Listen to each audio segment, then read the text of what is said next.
I never thought my 35th birthday would turn out to be the moment my life was shattered by the cruelest betrayal. That morning, I spent the hours in the cozy kitchen of my old wooden house on Willow Street, a place I had poured my soul into for 5 long years. It had started as a decaying ruin, and I had rebuilt it from the ground up, brick by brick. I replaced every window, hand-scrubbed the exposed brick walls, and brought the backyard garden back to life with rows of lavender that bloomed a deep purple each summer. This wasn't just a house, it was the very essence of my heart. The birthday celebration was meant to be simple, nothing grand. Just close family, my parents, uncles, my brother James, and, of course, Emily, the cousin who always showed up to family events in a cocktail dress that was a little too fancy for the low-key vibe of the gathering. "Rachel, open your gift. This one's special," my mom said, her smile wide but her hands trembling slightly as she handed me an envelope wrapped in shiny silver paper, tied with a red bow like it was the most precious thing on earth. I smiled, blissfully unaware of what was coming. The room was filled with the sound of laughter, and the sweet scent of vanilla cake still lingered in the air. I untied the bow and peeled away the wrapping to reveal a stack of papers inside. As soon as my eyes caught the bold, black print of the heading, a chill ran down my spine. Eviction notice. The air in the room grew thick, and I froze, unable to move, my mind spinning in a haze. "What is this?" I barely managed to whisper, my voice sounding foreign to my own ears. My father wouldn't meet my gaze, his head hanging low like he couldn't bear to look at me. My mother blinked rapidly, avoiding eye contact. James shifted uncomfortably, stepping back a bit, and Emily, she smiled, but it wasn't the sweet, genuine smile I was used to. It was the kind of smile you give when you know something others don't, waiting for the inevitable collapse. "Rachel, we know this isn't the best time, but it's time to be honest," my mother said, her voice barely above a whisper. "What do you mean? This is my house." I leaped to my feet, the chair scraping harshly against the wooden floor. "I renovated every brick, every door in this place. I put every last cent I had into it." Emily put her wineglass down and stood slowly, her voice calm, unshaken. "But the house is still in your aunt and uncle's name, Rachel. Technically, it was never really yours." I turned to her, stunned. "You knew? You're really siding with them?" "I'm just trying to help the family make a smart decision," she said, adjusting the silk of her dress like this was all some game. "This neighborhood's booming right now. It makes sense to sell." I let out a hollow laugh. "So this is what you all planned for my birthday? An eviction notice? You've turned my home into a property listing?" My father stayed silent, his eyes downcast. My mother stepped forward, reaching out like she was going to take my hand. "You have 45 days to sort things out. We'll help with moving costs if you need it." I jerked my hand away, as if it had been burned. "I don't need anything from any of you. I need the truth. How long have you been planning this?" Emily tilted her head, unbothered. "About 3 months. I've already spoken to a few investors. They're interested in the lot and the prime location. This old wooden house." I choked on the word.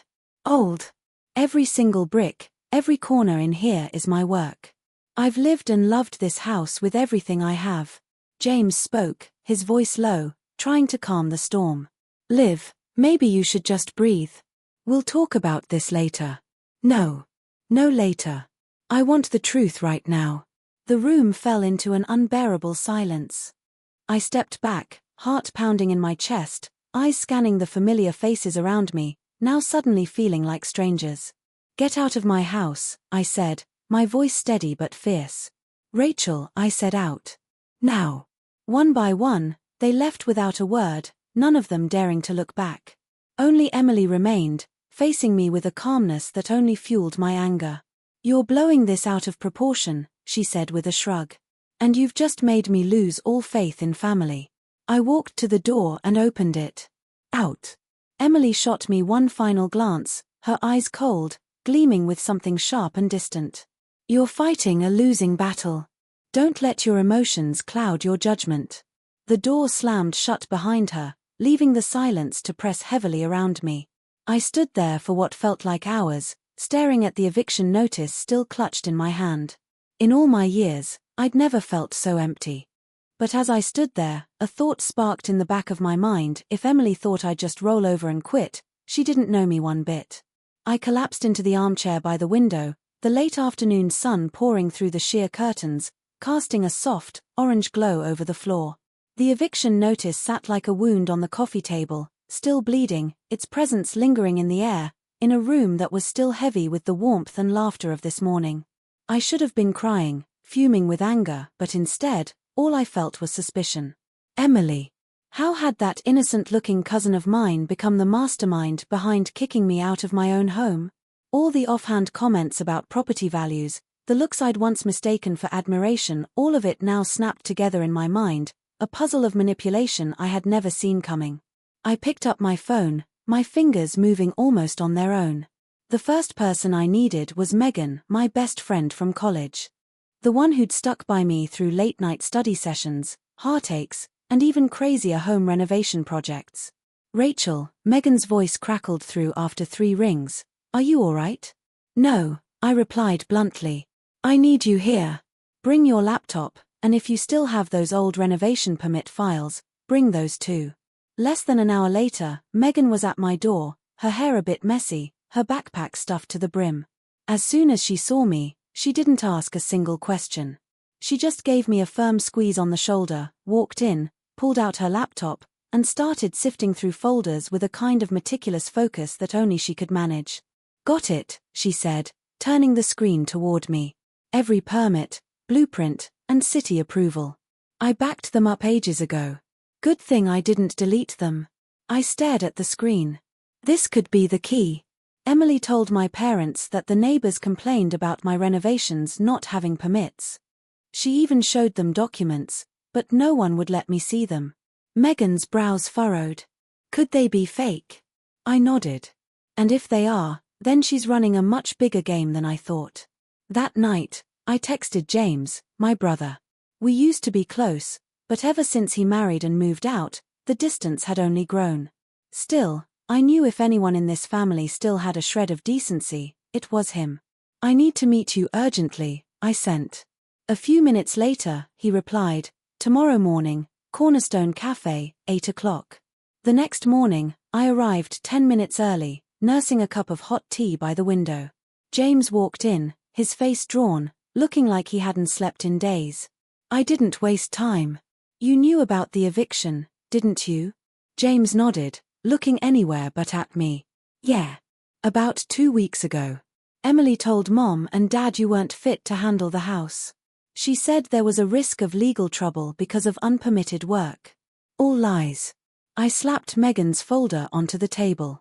Here are the real permits. All legal. All verified. James flipped through the pages, his face draining of color as he read. So she lied to me too. I had no idea.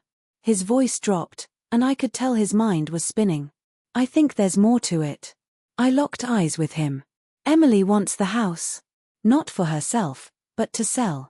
Probably for some development project. Maybe someone she's dating. James frowned. His name's Jack Stevens. I've never met him, but Dad mentioned he's into real estate investment. Exactly, I said. I'm digging deeper, but I need your help. If Mom and Dad believe her because of these fake documents, I'll prove she forged them. James let out a long breath. I'm with you. Better late than never. Back home, Megan and I dove into research. She had an old classmate, Laura, who worked at the land records office, handling construction permits in my area. After a couple of calls and a quick coffee invite, Laura agreed to meet us at the public library. She pulled out a thick file and flipped through the pages until she landed on the one I needed. Here's the petition about noise and unauthorized renovation. It's supposedly filed by a neighbor, or at least, this is the copy that was submitted. But the weird part is, there's no original document. No official case number. I raised an eyebrow. You mean it's not even in the system? Exactly. And the name on the complaint doesn't match anyone on Willow Street's resident registry. I checked the documents again. This had to be a fabricated piece of paper. Megan snapped pictures of every page, her eyes lighting up with that gleam I knew all too well. We've got clear signs of forgery. A cold wave of realization washed over me. If Emily had really faked these documents to manipulate my parents, this wasn't just some family squabble anymore, it was a serious legal and ethical issue. We left the library as twilight descended, the streetlights flickering on, casting their glow on the familiar Willow Street Historic District sign. I paused at the gate, gripping the folder like it was the only thing holding me together. This house wasn't just my home, it was a testament to my hard work, my love, every brick and window frame a reflection of me. And now, it was under attack by someone who once called me sis. I looked at Megan, my voice calm but firm. If Emily thinks she's outsmarted me, she's about to learn she's made the biggest mistake of her life. Megan gave a small nod, a faint smile tugging at the corners of her lips. Game on, Liv. And we're going to win this. The darkness of Willow Street wrapped around us, but inside, something had sparked a light of truth, and I was going to shine it on everything, no matter the cost. The next morning, a light drizzle fell as Megan and I headed back to the city, our hands clutching the folder packed with new leads. It was time to connect the dots and uncover the full picture. Emily didn't just want my house, she was preparing to destroy it. That afternoon, James introduced us to one of his contacts, a cautious city planner named Michael Carter. After looking over the documents Laura had confirmed were fake, Michael's frown deepened. "This is strange," he muttered, flipping through the plans with clean, professional lines. "I saw this version at a closed-door meeting a few weeks ago. Who's the developer?" I asked, a sense of dread crawling up my spine. Michael typed into his computer and turned the screen toward me.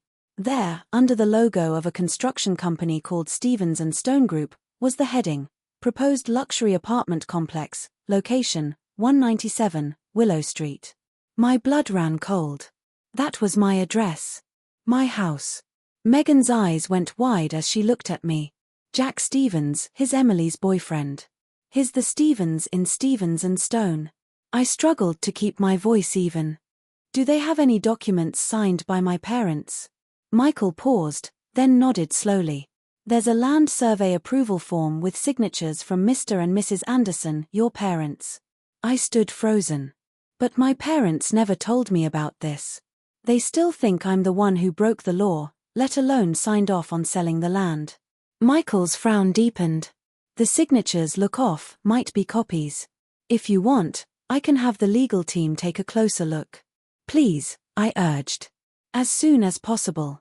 Michael agreed, and we headed home. On the way, I pulled out my phone, ready to message my mom, but I stopped myself before hitting send. I wasn't ready to face them, not yet. Not until everything was clear. That night, Megan stayed over, just like old times. We sat by the fireplace, going over every blueprint, every signature, every seal. "This notary seal," Megan pointed at the survey form, "who's it from?" I held it up to the light. The red stamp read, "Notary Public, Linda Brooks." My brow furrowed. "Brooks, that's Emily's last name, right?"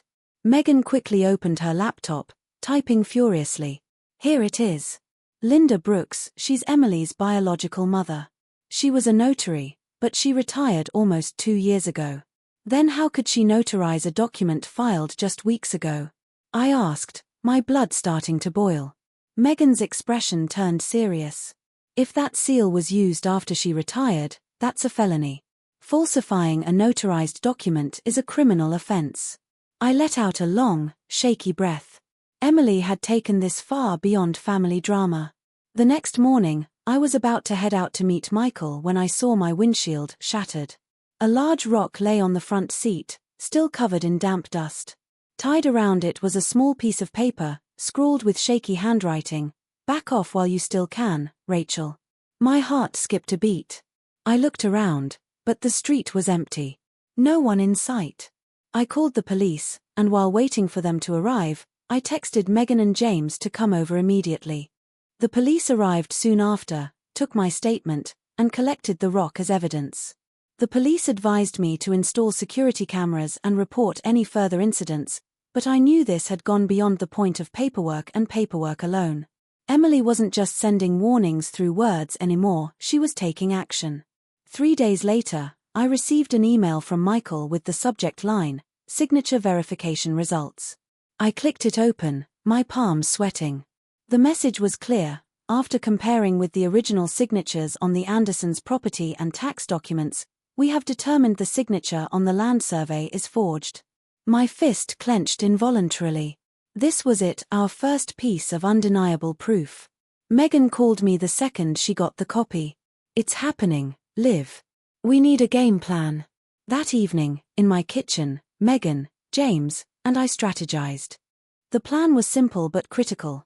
Gather every shred of evidence, fake documents, forged notarizations, dubious land surveys, and Emily's connections to Jack Stevens and the shady real estate company. But there was something else. We needed to stop them from demolishing the house before the truth came to light. Megan had an idea. We should reach out to Leela, my friend at the Historical Preservation Office. If the house qualifies for protected status, they can't touch it without city approval. Just as we were wrapping up, the doorbell rang. I stepped out onto the porch and froze. There, sitting on the ground, was a plain cardboard box with no return address. I opened it, my heart pounding. Inside were full-color photographs, shots of every room in my house. The kitchen, the living room, the stairwell where I'd hung my grandmother's photo, even the freshly painted window. Each photo was marked with a bright red X. No note. No words needed. The message couldn't have been clearer. I stared at James. They've been inside. He grabbed the box from my hands, his face twisted in disbelief. No way. You locked the doors, right? Of course, I replied, my voice tight, struggling to stay composed. But they must have a key, probably from Mom. James pulled out his phone and immediately called our mother. I couldn't hear what was being said, but I could see his face change with every passing second. When he finally hung up, his expression was grim. Emily borrowed the key yesterday. Told Mom it was for taking measurements for her engagement party. I felt my chest tighten. And Mom believed that. James nodded. She's suspicious now, but it's too late. I moved toward the window, my gaze settling on the backyard. The garden, once blooming with rows of lavender planted by my grandmother, was now shrouded in the mist of the evening. We need to act fast, I said, my voice low but unwavering. If Emily wants a war, I'll show her she's messing with the wrong person. I turned back to James and Megan, the only two who still stood by me. The campaign starts tonight. We're not just protecting this house, we're exposing the truth. The fear inside me hadn't completely vanished, but now it was overshadowed by my determination. I wasn't alone, and I wasn't going to lose this fight. 2 days after the break-in, I sat in the office of my lawyer, Rachel Miller. She was a sharp-eyed woman in her 40s with a calm, collected voice, a trusted advisor who had helped me with property documents before. But this time, she wasn't just my lawyer, she was a critical ally in the war I was about to wage. Rachel flipped through the files I had gathered from Michael, Laura, and even the X-marked photos I'd taken as evidence. This is a clear pattern of deliberate behavior, she said, tapping her finger on the copy of the land survey contract. Forged signatures, improper notarization, and organized fraud. If we can prove Emily and Jack colluded for personal gain, you won't just keep your house, you could take them to court. I nodded, though deep down, I knew one thing, winning in court wouldn't be enough. I needed to hit Emily where it would hurt the most, make sure she could never recover from the truth. The night before her engagement, she had planned to introduce Jack to the family, investors, and her wealthy circle at the Bellevue Grand Hotel, a lavish venue in the northern part of the city. She had rented it for the perfect debut, a night of glamour and celebration. I would turn that night into a full-blown expose. But to do that, I needed someone on the inside, someone who knew Jack and Stevens and Stone's operations better than anyone else. The person I needed appeared when I least expected it, Natalie Stevens, Jack's younger sister. I had met Natalie briefly when I still had a good relationship with Emily. She was quiet, always staying on the edges of their gatherings, but today, she reached out to me directly, leaving a brief message. Rachel, I know what Emily's done. Meet me at 5 at Bean and Birch. I showed up right on time. Natalie was already there, sitting in the corner, wearing a charcoal grey coat. Her sharp features seemed to reflect the tension she was holding in her posture. She motioned for me to sit, then slid a USB drive across the table. "This has everything," she said, her voice soft but resolute. "Blueprints, emails between Jack and Emily, plans to clear the land, including your house." I took a deep breath, trying to steady my hands. "Why are you helping me?" Natalie met my gaze, unflinching. "I used to think Jack was a good person. But he and Emily only care about power and their image. They've turned our family business into a way to cover up their wrongdoings. I don't want anything to do with it anymore." I nodded, grateful. "Thank you. This means more than you know." Natalie paused before pulling a thick printout from her bag. "There's more. This is the party guest list. Emily rearranged it, and guess what? You're not on it." I laughed dryly. "Of course not.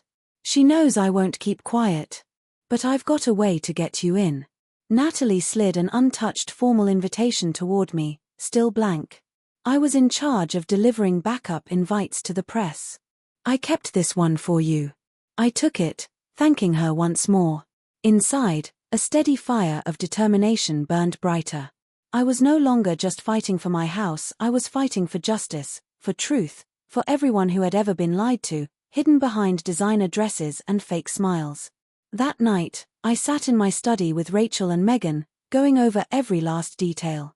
Rachel organized the documents into a comprehensive dossier: forged evidence, falsified signatures, plans to demolish the house, internal company emails, and most importantly, an audio recording from Natalie where Emily said, "After the engagement party, no one will be able to stop us."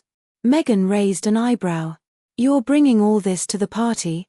Her voice was shaky, but there was something else: anticipation. I nodded. "Not just bringing it. I'm going to reveal it in front of everyone. Emily wants the spotlight. Let's put the truth right on her." Rachel handed me another USB.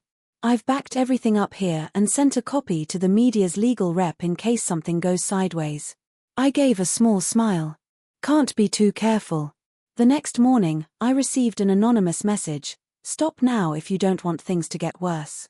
There are things you can't control, Rachel." I showed the message to Rachel. She looked at me, calm as always, and said, "They're scared. This means they know you're onto them." By evening, I was dressed carefully, simple, elegant. A black dress with a pearl necklace that once belonged to my grandmother. It felt like a protective charm, reminding me of where I came from, of the love I poured into that house, and the reason I couldn't back down.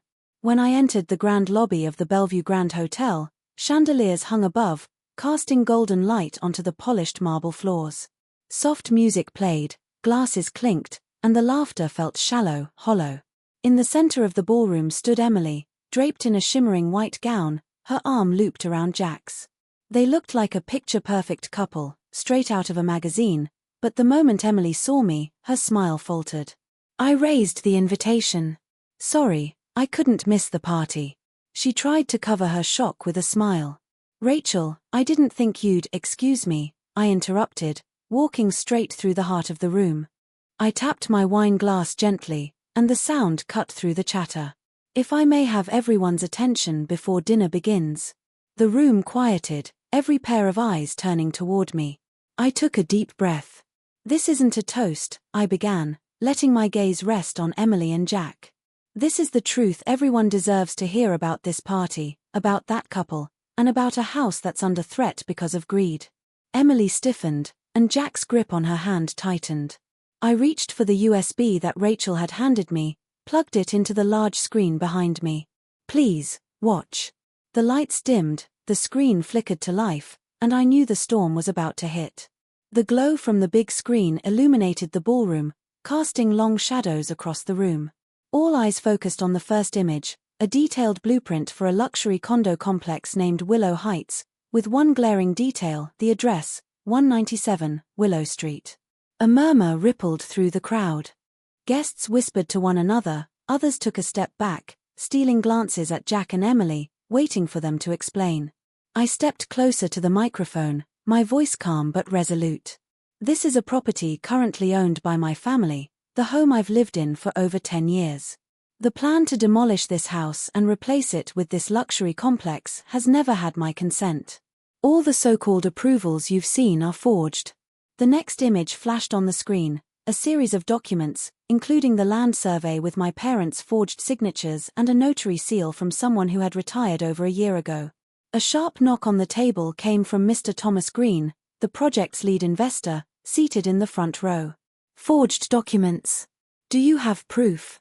I nodded and turned to Rachel, who stepped up to the stage. Rachel spoke with authority. We have confirmation from the city's legal department. Every signature, seal, and survey approval does not match official records. The notary, Linda Brooks, Ms. Emily's biological mother, hasn't been licensed in over a year. This renders all the documents criminally fraudulent. Emily stood frozen, her face drained of all color. Jack stepped forward, gripping her hand, poised to speak, but I didn't give them the chance. I'm not done, I said, eyes locked on the screen. The next piece of evidence began to play through the speakers. Emily's voice cut through the room, cold and calculating. Let them think Rachel is breaking the law. Once the house loses legal protection, we can buy it for next to nothing. After the engagement party, everything will be ours. Jack's voice followed. I've deleted all the internal files. No one will ever trace it back. A hush fell over the room, and the air thickened. Jack turned to Emily, his calm composure shattering. You recorded our conversation? Emily's voice trembled as she stammered, I don't know who did. I gave them both a faint smile. Maybe you don't, but someone close to you does. That's when Natalie stepped forward from the crowd, her eyes sharp as ice. I sent the recording, she said firmly, because I won't let you and Emily drag our family through the mud. Jack's jaw dropped, staring at his sister as if he was seeing her for the first time. Natalie, what are you doing? Ending this, Natalie replied simply. Ending it all. Rachel continued, her voice steady. We've submitted all the evidence to the Department of Planning, the Notary Office, and the authorities. Formal complaints for document forgery, attempted property fraud, and intentional damage to private property have been filed. As she finished, 2 plainclothes officers entered the ballroom. One approached Emily. Miss Emily Brooks, you are under investigation for document forgery and conspiracy to commit fraud.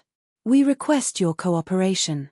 A stunned silence spread across the room, like the calm before a storm.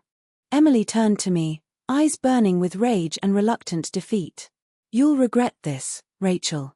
You have no idea what you've just stepped into. I held her gaze, calm.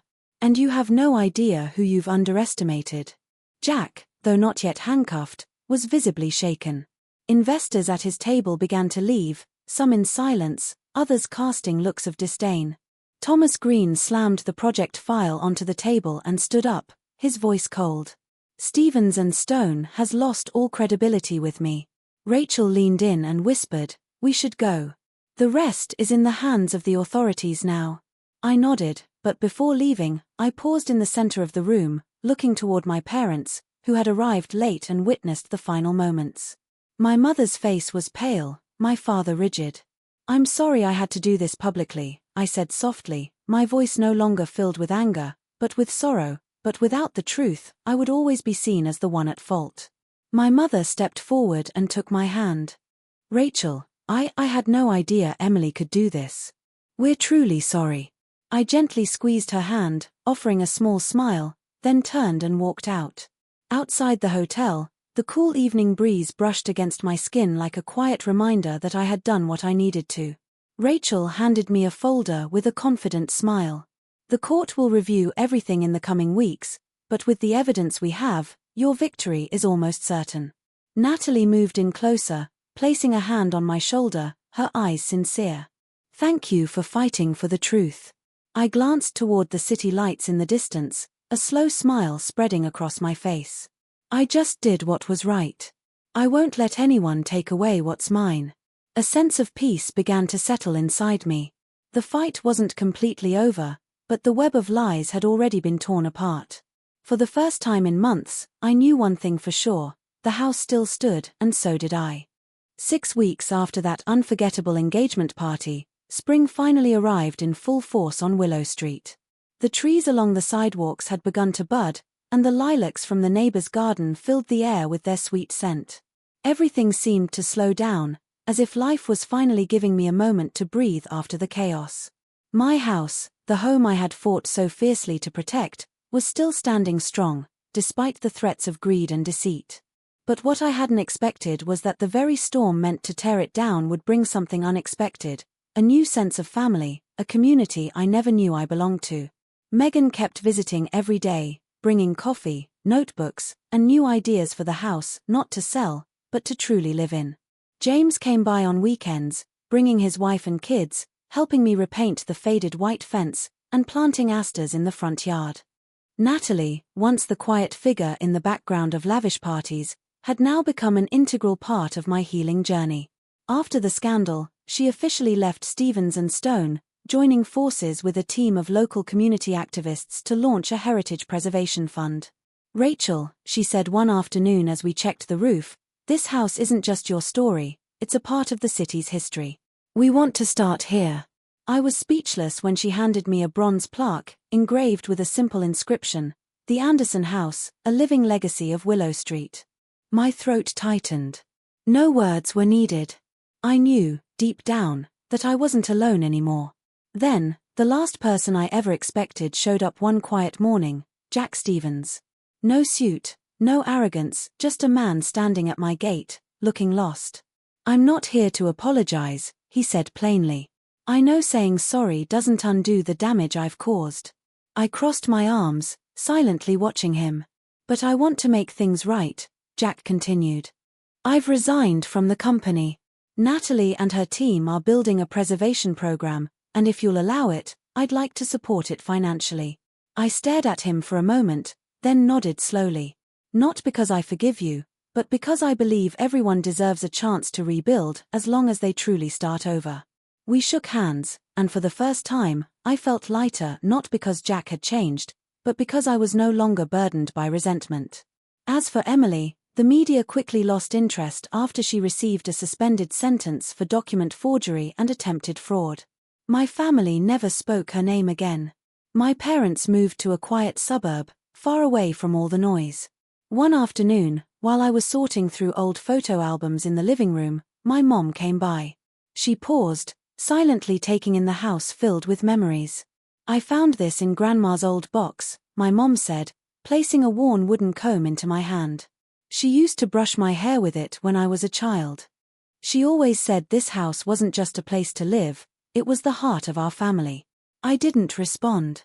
I simply opened the window where I'd spent hours as a child, reading in the sun, and in that moment, I knew the house would endure, not just in me, but in everyone who entered its doors with sincerity. A few weeks later, I hosted a small gathering, nothing extravagant, nothing over the top. Just a warm, simple dinner in the backyard with the people who stood by me through everything. Beneath the soft glow of string lights, we gathered around wooden tables, sharing food, laughter, and untold stories. Natalie brought a large framed photo to hang from the cherry tree, my grandmother standing proudly in front of the house, her face glowing with happiness. Megan leaned in and whispered, "You should make this a tradition. A day of hope, the day you took everything back." I nodded, my gaze drifting up to the tree full of lights. "A day of return," I replied softly. James raised his glass, his voice cutting through the soft murmurs of the evening. "Let's toast to Rachel, who didn't just save a house but restored our faith in truth."